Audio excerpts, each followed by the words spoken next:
the same way in courts and not designated by the president or whomever.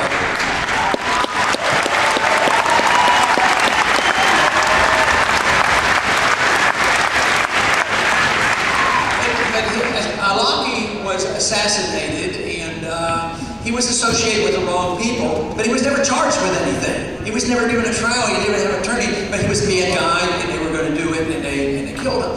So they said that a family member was also an accomplice, so they had to go get him. So a week later, they bombed and killed his son. His son was 16 years old, out in the backyard barbecuing. Now that is not American justice. That's America barbecuing on something that's very, very dangerous. But the Congress hasn't been too much help lately, and the president certainly didn't resist this, but the Congress passed a bill, passed again on January 1st of this year, and that bill was the National Defense Authorization Act. And of course, what this does, it repeals posse comitatus, and it says explicitly that now the U.S.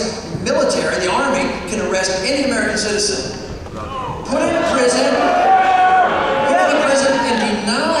and denied an attorney, no charges made, no trial, in a secret prison indefinitely because you are a risk to the state. You know, I've been called dangerous at times, dangerous to establishment.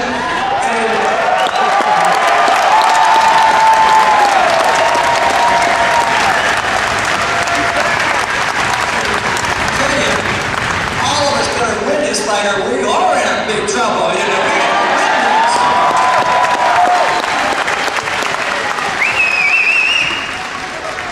But this has been going on. It's been undermined. But even before these last couple of years, even before 9/11, we've had an undermining of our personal liberties. Either it's the attitude of the executive branch, which has been going on for years, that administrations and agencies can write regulations. Where'd they get the right to write laws? Those are laws. They shouldn't even have this. And under administrative law, you're guilty until you prove yourself innocent, as well as, you know, with the IRS code. So this has been going on, you know, for a long, long time. And what we need to do is make sure that we have our representatives, our president, live within the law. The president can't write law. Why does he think that he can write laws? The other day, a couple weeks ago, he said, well, the Congress is acting too slowly, and I want this law on environmentalism. And he says, I'll just write an executive order. He's not allowed to do that. So the executive order has been grossly abused. But one thing is, a constitutional president could, when elected, look at all the laws that were passed by executive order and repeal executive laws.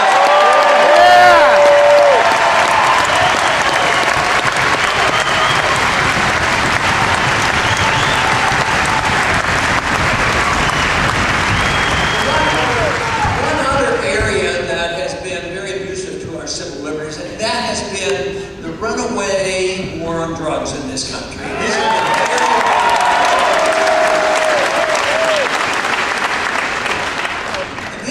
This is always an excuse to be able to bust into houses, no search warrants, made worse with the Patriot Act, and it boils down to, you know, what should the role of government be? Should the role of government be an instrument to protect us against ourselves and our own bad habits? That is what they have assumed. They so far, well, there are some moral authoritarians that would like to get involved in some of the moral issues, but basically it says that the government is going to control us and tell us what to do economically and personally. Generally speaking, they don't, you know, mess around with our religious and spiritual freedoms and our intellectual pursuits. But forever now, for 100 years, it's assumed that we allow the government to tell us what we can do with our own bodies, what we can smoke and drink and eat, and this will just lead to a total disaster. It is a total sacrifice of liberty. It's who owns your body and who owns our lives and who makes our decision. And let me tell you, there's one thing. I've met a lot of politicians. I've met a lot of bureaucrats in Washington. They are not smart enough to know what is best for you.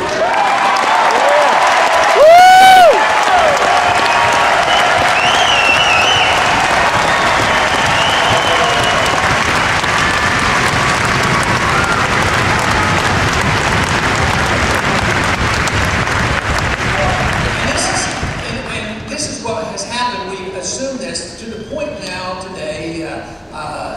everything is controlled. I find it rather amazing that we have been so complacent that they took it upon themselves in Washington for political and economic and special interest reasons to deny us a choice on how we can buy our own electric bulbs, electric light bulbs. I mean, why is it that we have given up this? But what I sense in this country is a lot of people who are sick and tired of it, and they want to change that.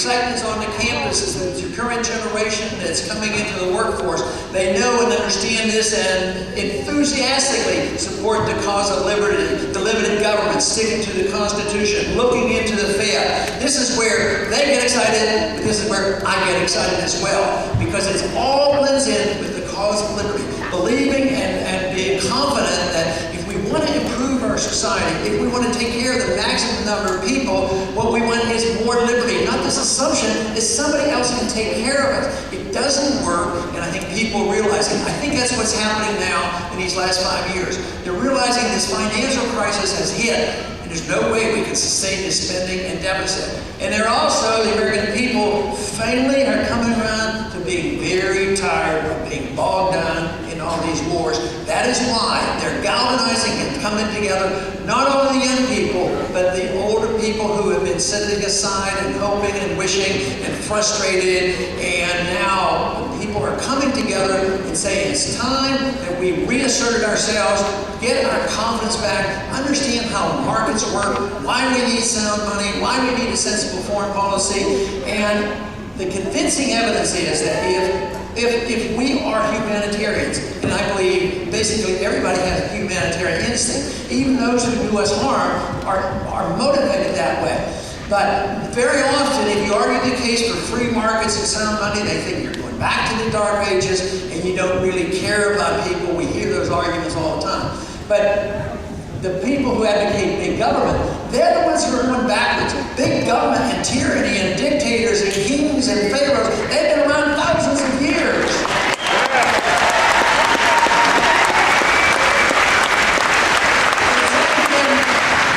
It's only been in our recent history in our country where freedom was really tested, and it was very successful, but we became concerned more with the material benefits and less about where the wealth comes from and why you have to have production.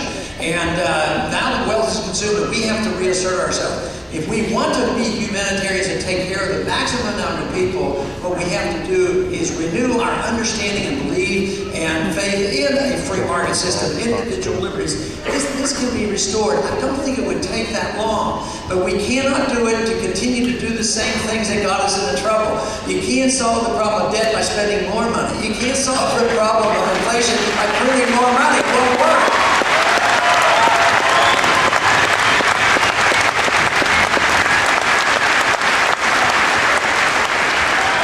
It's been said many times that it doesn't take a total majority to change the world. It takes an irate, tireless minority willing to start the brush fires of liberty in the minds of men.